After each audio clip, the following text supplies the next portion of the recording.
संत लूका का पत्री पहला अध्याय। परिचय। बहुतों ने उन बातों का जो हमारे बीच में बीती है इतिहास लिखने में हाथ लगाया है, जैसा कि उन्होंने जो पहले ही से इन बातों के देखने वाले और वचन के सेवक थे हम तक पहुंचाया। इसलिए हे श्रीमान थियुफिलुस, मुझे भी यह उचित मालूम हुआ कि इन सब बातों का संपूर्ण हाल आराम से ठीक ठीक करके उन्हें तेरे लिए कर्म अनुसार लिखूं, ताकि तू यह जान ले कि वह बातें जिनकी तूने शिक्षा पाई है कैसे अटल है। यूहन्ना के जन्म की घोषणा। यहूदिया के राजा हेरोदेस के समय अबिय्याह के दल में जकरिया नाम का एक याजक था और उसकी पत्नी हारून की वंश की थी, जिसका नाम एलीशिबा था।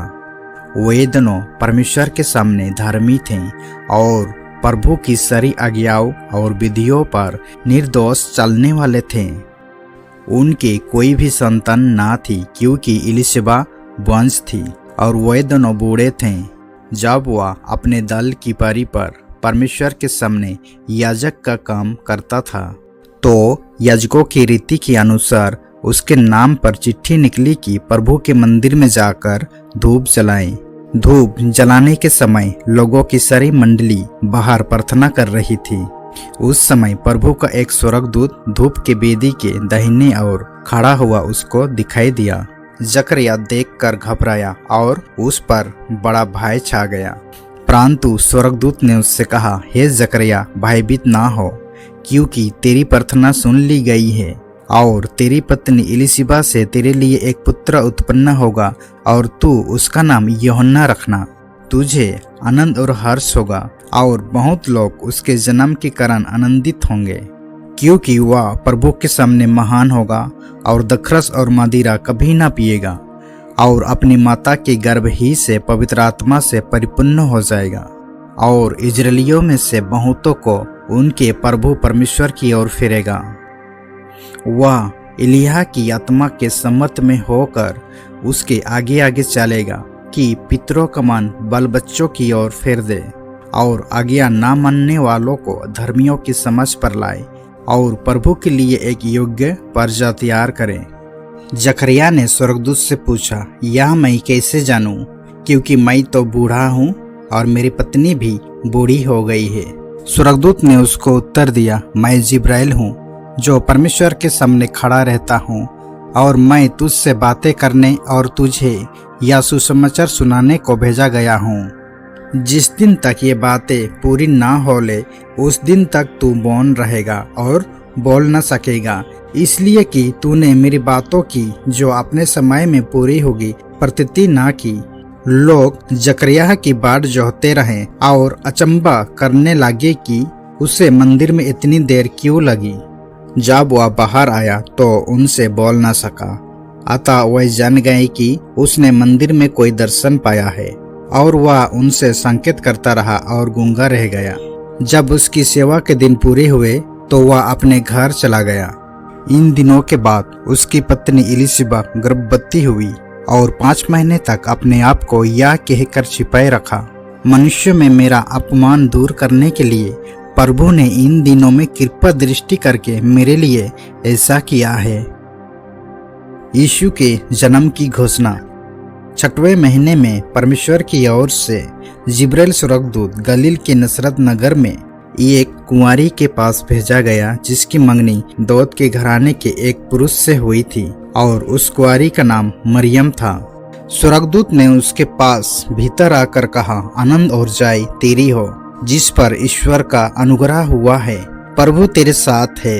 वह उस वचन से बहुत घबरा गई और सोचने लगी कि यह किस प्रकार का अभिवादन है। स्वर्गदूत ने उससे कहा, हे मरियम, भयभीत ना हो, क्योंकि परमेश्वर का अनुग्रह तुझ पर हुआ है। देख, तू गर्भवती होगी और तेरे एक पुत्र उत्पन्न होगा, तू उसका नाम यीशु रखना। वह महान होगा और परम प्रधान का पुत्र कहलाएगा और प्रभु परमेश्वर उसके पिता दाऊद के सिंहासन उसको देगा और वह याकूब के घराने पर सदा राज्य करेगा और उसके राज्य का अंत ना होगा। मरियम ने स्वर्गदूत से कहा, यह कैसे होगा, मैं तो पुरुष को जानती ही नहीं। स्वर्गदूत ने उसको उत्तर दिया, पवित्र आत्मा तुझ पर उतरेगा और परम प्रधान की सामर्थ तुझ पर छाया करेगी, इसलिए वह पवित्र जो उत्पन्न होने वाला है परमेश्वर का पुत्र कहलाएगा। और देख, तेरी कुटुंबिनी एलिशिबा के भी बुढ़ापे में पुत्र होने वाला है।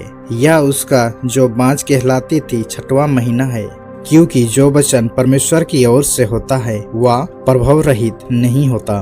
मरियम ने कहा, देख, मैं प्रभु की दासी हूँ, मुझे तेरे वचन के अनुसार हो। तब स्वर्गदूत उसके पास से चला गया। मरियम का एलिशिबा से मिलने जाना। उन दिनों में मरियम उठकर शीघ्र ही पहाड़ी देश में यहूदा के एक नगर को गई और जकरिया के घर में जाकर एलिशिबा को नमस्कार किया। जो ही एलिशिबा ने मरियम का नमस्कार सुना तो ही बच्चा उसके पेट में उछला और एलिशिबा पवित्र आत्मा से परिपूर्ण हो गई और उसने बड़े शब्द से पुकार कर कहा, तू स्त्रियों में धन्य है और तेरे पेट का फल धन्य है। यह अनुग्रह मुझे कहाँ से हुआ कि मेरे प्रभु की माता मेरे पास आई। देख, जो ही तेरे नमस्कार का शब्द मेरे कानों में पड़ा तो ही बच्चा मेरे पेट में उछल पड़ा। धन्य है वह जिसने विश्वास किया कि जो बातें प्रभु की ओर से उससे कही गई वे पूरी होगी। मरियम का स्तुति गान। तब मरियम ने कहा, मेरा प्राण प्रभु की बड़ाई करता है और मेरी आत्मा मेरे उद्धार करने वाले परमेश्वर से आनंदित हुई, क्योंकि उसने अपने दासी की दीनता पर दृष्टि की है। इसलिए देखो, आपसे सब युग युग के लोग मुझे धन्य कहेंगे, क्योंकि उस शक्तिमान ने मेरे लिए बड़े बड़े काम किए हैं। उसका नाम पवित्र है और उसकी दया उन पर जो उससे डरते हैं पीढ़ी से पीढ़ी तक बनी रहती है। उसने अपना भुजबल दिखाया और जो अपने आप को बड़ा समझते थे उन्हें तितर बितर किया। उसने बलवानों को सिंहासन से गिरा दिया और दीनों को ऊंचा किया। उसने भूखों को अच्छी वस्तु से तृप्त किया और धनवानों को छूछे हाथ निकाल दिया।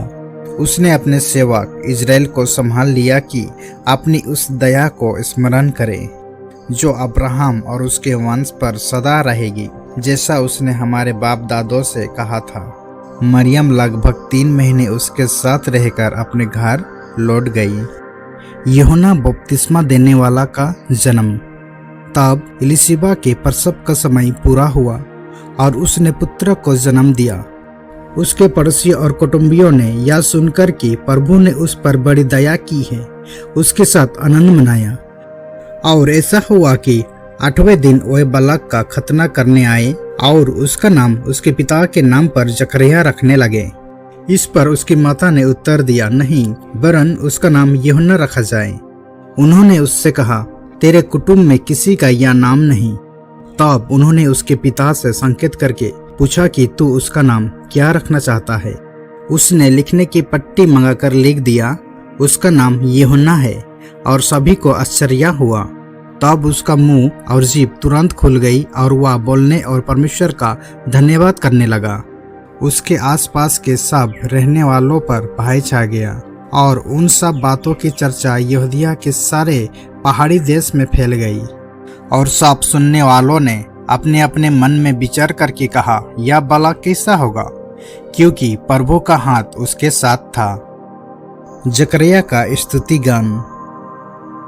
उसका पिता जकरिया पवित्र आत्मा से परिपूर्ण हो गया और भविष्यवाणी करने लगा, प्रभु इजराइल का परमेश्वर धन्य हो, क्योंकि उसने अपने लोगों पर दृष्टि की और उनका छुटकारा किया है और हमारे सेवक दाऊद के घराने में हमारे लिए एक उद्धार का सिंह निकाला, जैसा उसने अपने पवित्र भविष्यवक्ताओं के द्वारा जो जगत के आदि से होते आए हैं कहा था, अर्थात हमारे शत्रुओं से और हमारे सब बैरियों के हाथ से हमारा उद्धार किया है, कि हमारे बाप दादों पर दया करके अपनी पवित्र बच्चा का स्मरण करे और वह शपथ जो हमारे पिता अब्राहम से खाई थी कि वह हमें याद देगा कि हम अपने शत्रुओं के हाथ से छूटकर उसके सामने पवित्र और धार्मिकता से जीवन भर निडर रहकर उसकी सेवा करते रहें।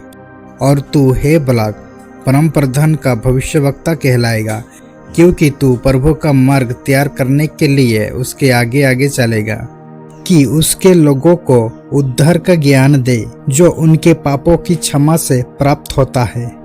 यह हमारे परमेश्वर की उसी बड़ी करुणा से होगा जिसके कारण ऊपर से हम पर भोर का प्रकाश उदय होगा, कि अंधकार और मृत्यु की छाया में बैठने वालों को ज्योति दे और हमारे पाँव को कुशल के मार्ग में सीधे चलाए।